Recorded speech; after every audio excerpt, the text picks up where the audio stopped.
என்னப்பா கணேசா, குரு பிரம்மா குரு விஷ்ணு குருதேவோ மகேஸ்வரா, குரு சாக்ஷாத் பரபிரம்மம் தஸ்மை ஸ்ரீ குருவே நமக. சதாசிவ சமாரம்பாம் சங்கராச்சாரிய மத்தியமாம் அஸ்மத் ஆச்சாரிய பர்யந்தம் வந்தே குரு பரம்பராம். ஹரஹர சங்கர ஜெய ஜெயசங்கர. நான் ஒரு கதை பெரியவாளை பற்றி படித்தேன், போட்டிருந்தா, ரொம்ப பிடிச்சது. அதை நான் உங்களோட பகிர்ந்துக்கிறேன். தஞ்சம் என்று வந்துவிட்டால் வஞ்சமின்றி அருள் பொழியோ மெய்ஞான சக்தி கொண்டு அஞ்ஞான குருபாதம் பற்றிவிட்டேன், இனி நான் அஞ்சத் தேவையில்லை.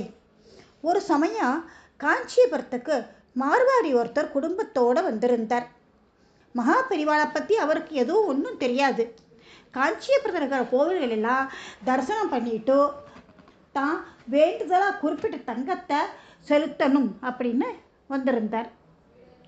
அந்த மார்வாடி வந்த இடத்துல காமாட்சி கோவிலுக்கு போகிற சமயத்தில் கொஞ்சம் நாழி ஆயிடுத்து, நட சாத்திட்டா.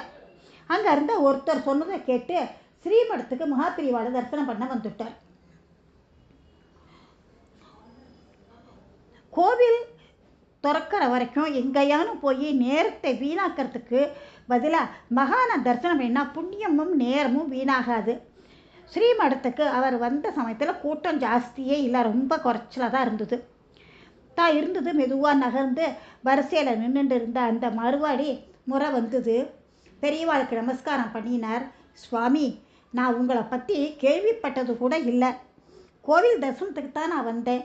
ஆனால் இங்கே வந்து உங்களை தரிசனம் செஞ்சதும் என் மனசுக்குள்ளே ஒரு பரவசம் நிறைஞ்சிருக்கு. உங்களுக்கு ஏதாவது கைங்கரியம் செய்யணும்னு எனக்கு தோன்றது அப்படின்னு சொன்னார். கரமுயர்த்தி அவர் ஆசீர்வாதம் பண்ணினார் மகான். கொஞ்ச நேரம் மடத்திலேயே நீ இரு, செய்ய வேண்டியதை சொல்கிறேன் அப்படின்னு சொல்லிட்டார். ஸ்ரீமடத்தில் ஒரு இடத்துல உட்கார்ந்துருந்தார். 1 மணி நேரம் ஆச்சு, 2 மணி நேரம் ஆச்சு, 3 மணி நேரம் ஆயிடுத்து.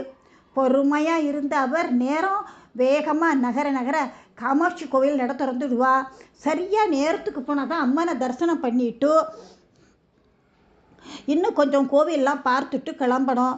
மகான் இன்னும் எதுவும் சொல்லலையே அப்படின்னு மனசுக்குள்ளே எண்ணம் அலமோதுறது. தவிப்போடு உட்கார்ந்துருக்கார்.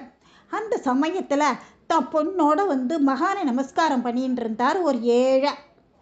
பெரியவா, இவ என்னோட சீமந்த புத்திரி, அன்றாட பாட்டுக்கே கஷ்டப்படுற நிலை. இந்த நிலைமையில இவளுக்கு வயது ஆயிண்டே போகிறது.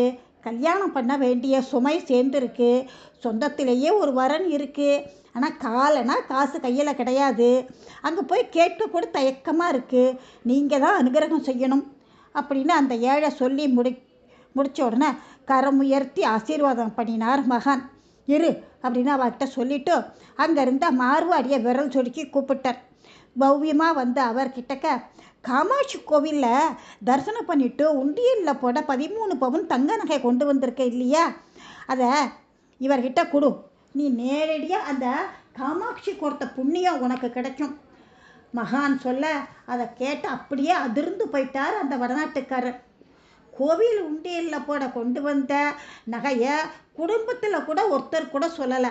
1/2 பவுன் 1 பவுன்னு சேர்த்து கொஞ்சம் கொஞ்சமாக மொத்தமாக 13 பவுன் நகையை ஒரு முடிச்சா கட்டி பெட்டியில் பத்திரமா வச்சு எடுத்துன்னு வந்திருந்தார். அது எப்படி மகானுக்கு தெரிஞ்சது? காமாட்சி கோவில் அதை போடணும்னு நான் நினைச்சதையும் கூட அவர் அப்படியே சொல்லிட்டாரே. ஆச்சரியத்தோடு அப்படியே ஒன்றுமே தெரியல, அமைதியாக நின்றுட்டார். மறுபடியும் மகானே பேசினார்.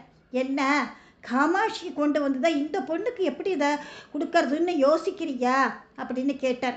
அந்த பொண்ணை பார்த்து, உன்னோட பேர் என்னன்னு எல்லோரும் கேட்குற மாதிரி சொல்லு. காமாட்சி. அவள் சொன்னது அங்கே எதிர் ஒழிச்சுது. மார்வாடி மட்டும் இல்லை, அங்கே இருந்த எல்லோருமே ஆச்சரியப்பட்டா. காரணம், அங்கே வந்தது முதல்ல அந்த பொண்ணோட அவள் அப்பாவோ அவளோ பேரை சொல்லவே இல்லை. மகானுக்கு எப்படி தெரியும்? அப்புறம் என்ன, கோவில் உண்டியலில் போட கொண்டு வந்த நகை முடிச்ச அப்படியே மகான் முன்னாடியே அந்த ஏழை பெண்கிட்ட கொடுத்துட்டார் மார்வாடி. வடநாட்டுக்கு மார்வாடிக்கு புண்ணியமும் ஏழை பொன் கல்யாணத்துக்கு பொருளும் கிடைத்த அனுகிரகம் செய்த மகானின் தீர்க்க தரிசனத்தை நினைச்சா சிலிர்த்து போச்சு எல்லாருக்கும், அங்கே இருந்தவா எல்லாருக்கும். ஹரஹர சங்கர ஜெய ஜெய சங்கர, ஹரஹர சங்கர ஜெய ஜெய சங்கர.